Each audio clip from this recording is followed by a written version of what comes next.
मित्रों, केरलम में 15 अगस्त से पहले तमाम स्कूलों में फ्रीडम क्विज का आयोजन हो रहा है। कासरगोड जिले के एक स्कूल में छात्रों से स्वतंत्रता संग्राम को लेकर एक सवाल पूछा गया।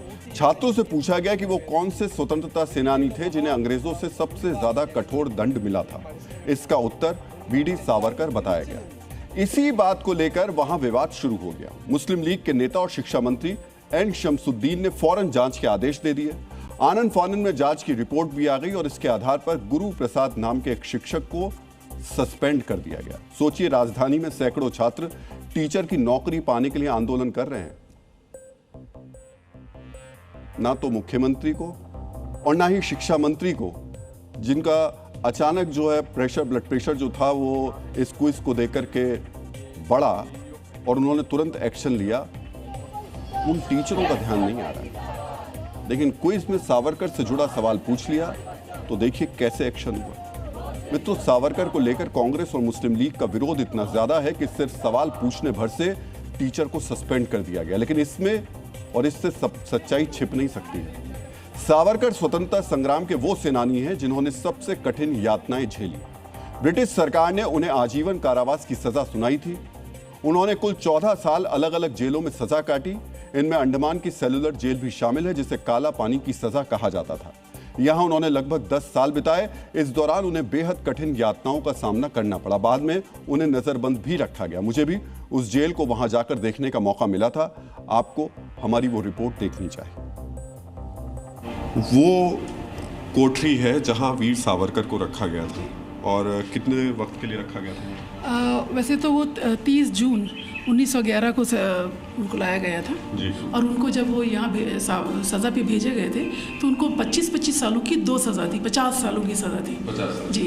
तो ये बताते हैं कि यहाँ के जो जेलर डेविड बैरी हुआ करते थे, जब उन्होंने उनको ताना कसा उन पर, तो सावरकर जी ने उनका मतलब मजाक उड़ाया और उनको कहा कि क्या आपको लगता है कि आने वाले 50 सालों तक आप अंडमान में राज कर पाओगे? अंडमान में क्या आप हिंदुस्तान में राज कर पाओगे?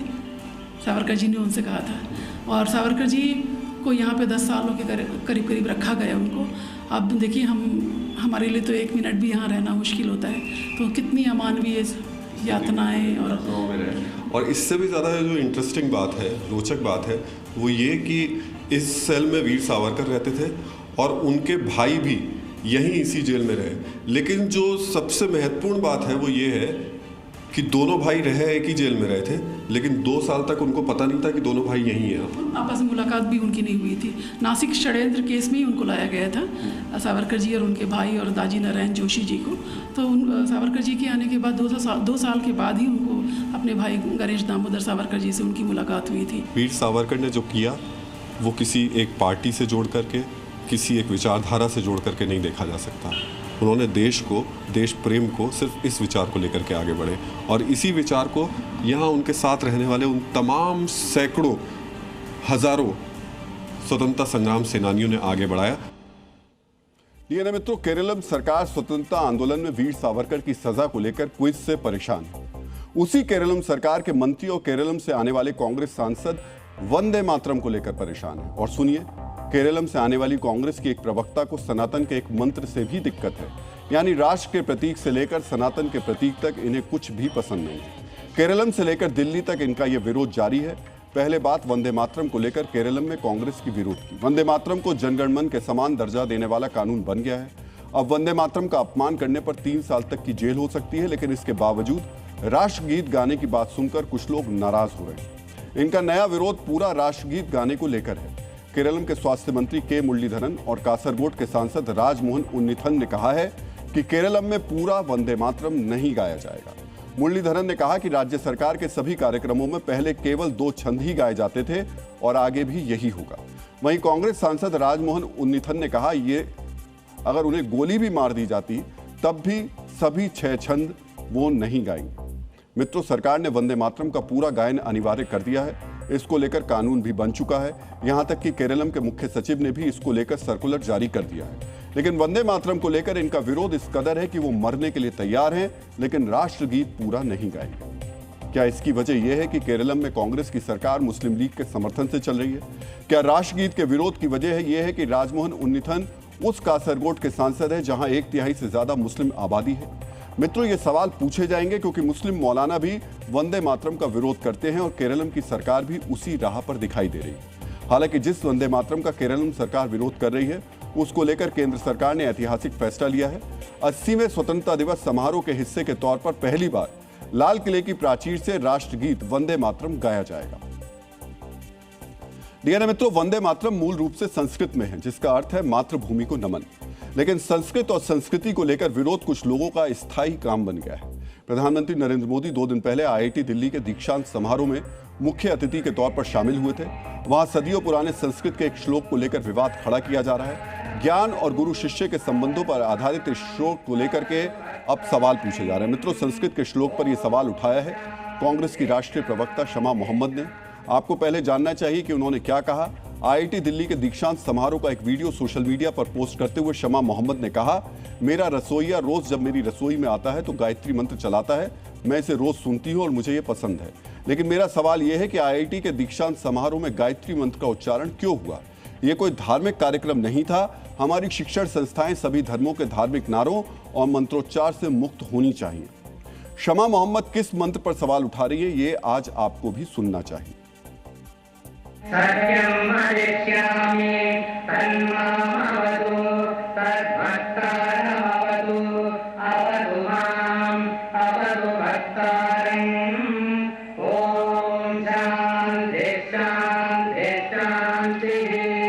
शीर्षां व्याख्यास्यामः वर्णस्वरः मात्राबलं सामलङ्कारः। मित्रों, ये सुनकर आप भी सोच रहे होंगे ये तो गायत्री मंत्र नहीं है, फिर ये किस गायत्री मंत्र की बात कर रही है? सोचिए, ये इनकी जानकारी है। इन्हें गायत्री मंत्र के बारे में भी पता नहीं है, लेकिन सवाल उठाने में सबसे आगे हैं। शमा मोहम्मद की तरह कई और कुंठित लोग हैं जिन्हें IIT में हजारों लोगों के बीच ये मंत्रोच्चारण पसंद नहीं आ रहा। आज आपको भी जानना चाहिए कि जिसे शमा मोहम्मद गायत्री मंत्र बता रही हैं वो क्या है और IIT में छात्रों के बीच ये क्यों गूंज रहा था। मित्रों, ये तैतरीय उपनिषद के पहले खंड शिक्षावल्ली का हिस्सा है। ये शिक्षक द्वारा अपने छात्र को दी जाने वाली शिक्षाओं के बारे हैं। इसमें दायित्वों, नैतिक आचरण और ज्ञान का उल्लेख किया गया है। दूसरे शब्दों में कहें तो जिस श्लोक को लेकर विवाद है वो एक ऐसे ग्रंथ से लिया गया है जिसका नाम और उद्देश्य ही शिक्षा यानी सीखने सिखाने से जुड़ा है। यह भी कहा जा रहा है कि शिक्षावल्ली कई IIT के दीक्षांत समारोह का दशकों से हिस्सा रही है। वैदिक साहित्य के विद्वान लंबे समय से शिक्षावल्ली को शिक्षा पर एक आधारभूत ग्रंथ मानते रहे हैं। इसका कारण यह है कि इसमें बौद्धिक प्रशिक्षण के साथ साथ नैतिक और सामाजिक कर्तव्यों के बारे में भी बताया गया है। इसमें कहा गया है कि सत्य बोलो, धर्म के रास्ते पर चलो, माता पिता को देवता के समान मानो, गुरु को देवता के समान मानो, मेहमानों को देवता के समान मानो। इन श्लोकों को आमतौर पर नैतिक निर्देशों के तौर पर देखा जाता है। इनका मकसद पढ़ाई पूरी करने वाले छात्रों को उनके प्रोफेशनल और निजी जीवन में सही राह दिखाना है। इसी वजह से कई शिक्षण संस्थानों ने इसके पाठ को एक संकल्प के रूप में अपनाया है। लेकिन इसके बावजूद इस श्लोक को धर्म के चश्मे से देखा जा रहा है। आपको इस मुद्दे पर AIMIM अध्यक्ष असदुद्दीन ओवैसी को भी सुनना चाहिए। भारत का जो आईन है, संविधान है, आर्टिकल 28 है। अगर आप पढ़ेंगे उसको तो साफ तौर पर लिखा है कि जो गवर्नमेंट के तालीमी इदारे हैं उसमें किसी भी किस्म से मजहबी तालीम को या फिर मजहबी चीज़ों को ना पढ़ाया जा सकता है, ना वहाँ पर कोई किया जा सकता है। मित्रों, संविधान का अनुच्छेद 28 सरकारी फंड से चलने वाले संस्थानों में धार्मिक शिक्षा पर रोक लगाता है। लेकिन क्या छात्रों को नैतिकता और मूल्यों के बारे में बताना धार्मिक शिक्षा है? आज आपको यह भी जानना चाहिए शिक्षण संस्थानों में किस तरह धार्मिक ग्रंथों से सीख ली गई है। कई IIT ऐसे हैं जिनका ध्येय वाक्य धार्मिक ग्रंथों और संस्कृत से लिया गया है।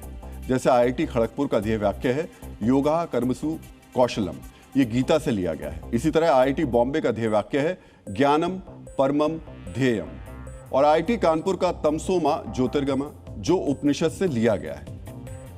इसी तरह देश भर के पहले केंद्रीय विद्यालयों के दिन की शुरुआत अस्तो मां सदगमे से आरंभ होती है। ये परंपरा दशकों पुरानी है। यहां तक कि सर्वोच्च न्यायालय का आधिकारिक ध्येय वाक्य यतो धर्मस्तो जय भी महाभारत से लिया गया है। ऐसे ढेरों उदाहरण हैं और ये संस्थान आज के नहीं है। कई दशक पहले इनकी स्थापना हुई थी, लेकिन अगर धर्म के चश्मे से देखा जाएगा तो ओवैसी और शमा मोहम्मद जैसे नेता कल को इन संस्थानों पर भी सवाल उठा देंगे।